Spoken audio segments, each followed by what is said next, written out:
do you prefer role queue or open queue?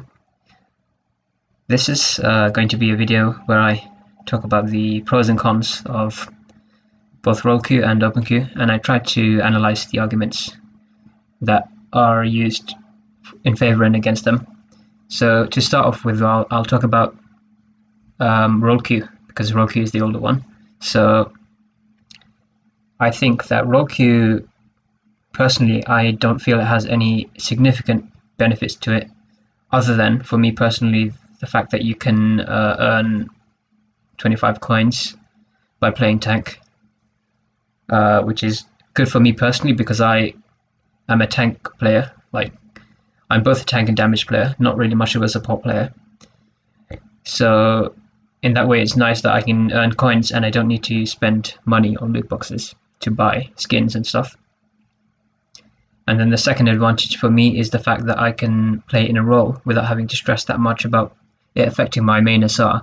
For example, I'm not as good on like Reinhardt as I am on Doomfist or any damage character, even though the only good damage character is for me is Doomfist. So the fact that the roles are split up into different SRs is good for me in that sense, that I can not stress about it, the SR on the other roles, and just kind of experiment with them and try and improve on them. And so those are the two main advantages that I think role queue gives me personally. I think that role queue is, other than that, very unnecessary, and I don't think it should have been forced on the player base for 1 year, or however long it's been that we had it forced for competitive. Because I know we've had Quick Play Classic, but that's kind of it's completely different because you're not playing competitively and you're not given the freedom. So I think the fact that it was forced on us was really, really unacceptable, but at least they've taken steps to reintroduce it now, so that's fine. I think that role queue, a lot of people were saying that it did improve the match quality, and I understand, for a lot of people maybe it did, but in my experience it didn't really improve the match quality in any way that I was able to see. And the other thing is that I could always, go into LFG if I wanted to create a team composition or team formation, like goats or whatever composition I wanted to play, like 3-2-1 or whatever. I could have always done that in LFG, and I actually used LFG quite frequently during the year. And LFG obviously wasn't perfect, it had its flaws and stuff, but it was always a usable thing that people could have used. But I think that people are generally quite lazy and they don't want to have to deal with going through the LFG system, because it's adding a bit of inconvenience to them. But I think that if you go into a competitive game, then you should be expected to, make your own experience by grouping up with people if you want a specific composition, because you're being kind of more picky about your composition, then you should be expected to go into like grouping up with friends or whatever. You don't have to go through LFG, but LFG did have its problems, like it made you have to queue up with other groups, and sometimes those groups, obviously had synergy, or they were an actual team, so they were much better than you, and it also increased the queue times. And I think these are things that Blizzard should eliminate from these are problems they could address, but they choose not to. Maybe their reasons for not addressing them is because LFG would add the potential to boost your friends or whatever. Like, you could be a really high rank player or a GM or whatever, and you could be boosting a bronze player. Maybe that's the reason, I'm not sure. I still think grouping fundamentally is a part of a team game. Like, if you want to test who is the best team in Overwatch, or who are the best players, it shouldn't be about the individual players, it should be who is the best team, because this is a team game. So you should be expected to find a team. But I understand for a lot of people, maybe role queue did improve the match quality, even though I didn't experience that personally. I personally feel that there, in many ways, it decreased the match quality because you're having to wait such a long time to find a match that by the time you find a match, you're already feeling less in the spirit of playing the game. So like you're just getting bored, so you're losing the motivation to actually play. Like when you want to play Overwatch, you just want to load up the game and get into a game quickly. So if you're having to go through like a 10-minute queue time, then it's killing your motivation to play, or like you're just wasting time. So by the time you get into a game, you're already in a bad mood. So it's making your teammates more moody if they're damaged players. I don't agree with any of the claims that it's reduced toxicity or anything like that. I don't think it has. I don't think it's made the games more consistent.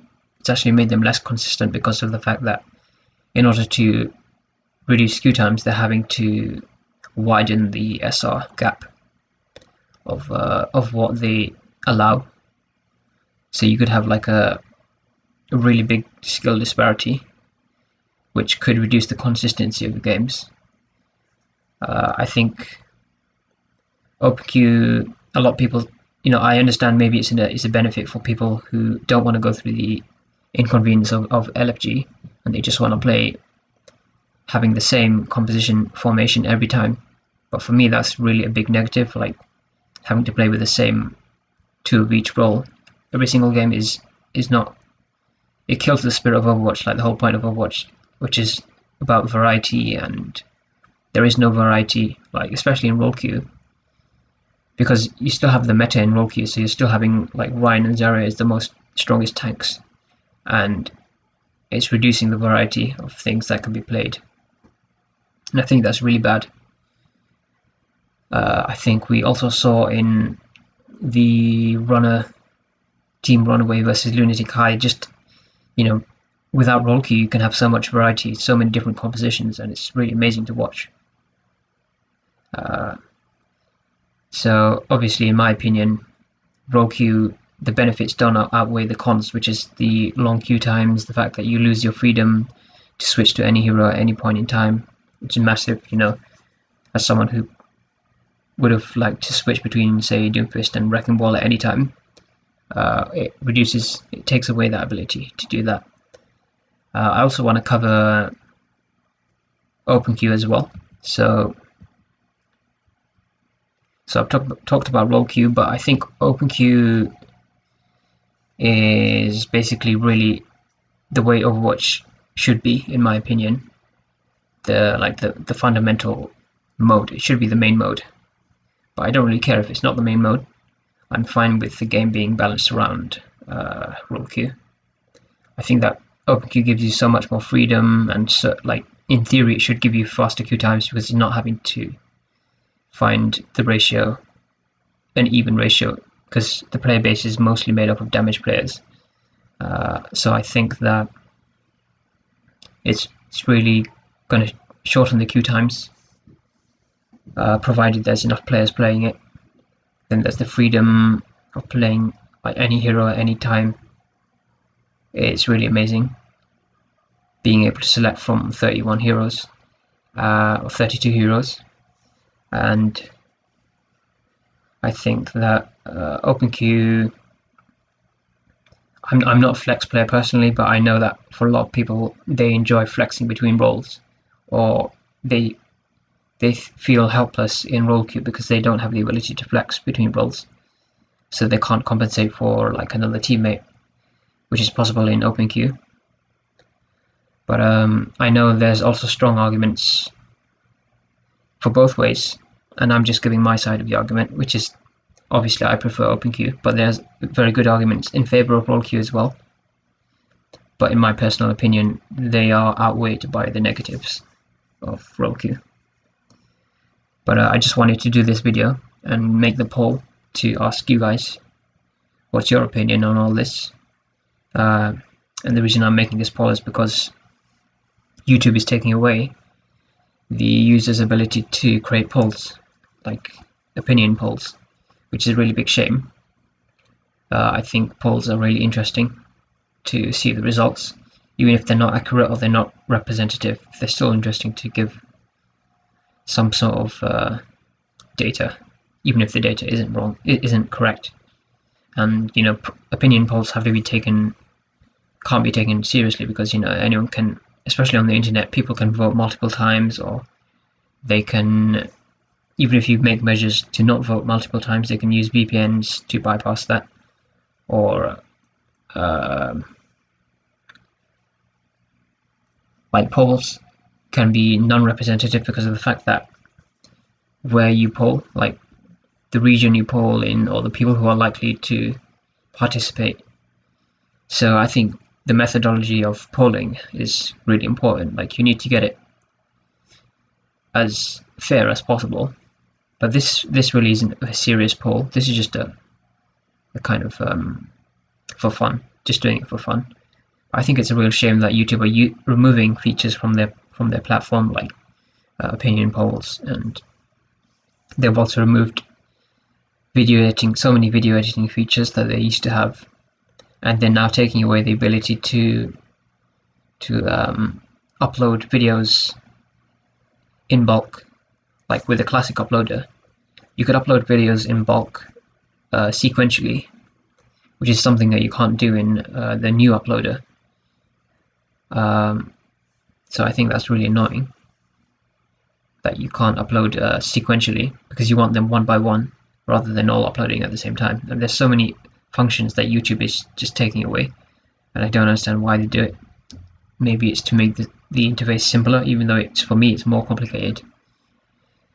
I will probably do some more opinion polls, because the feature is being taken away tomorrow, so I want to get as many done as possible and just get whatever opinions we can.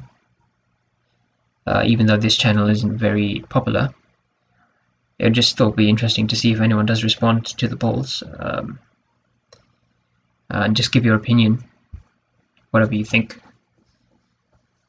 So thank you for watching.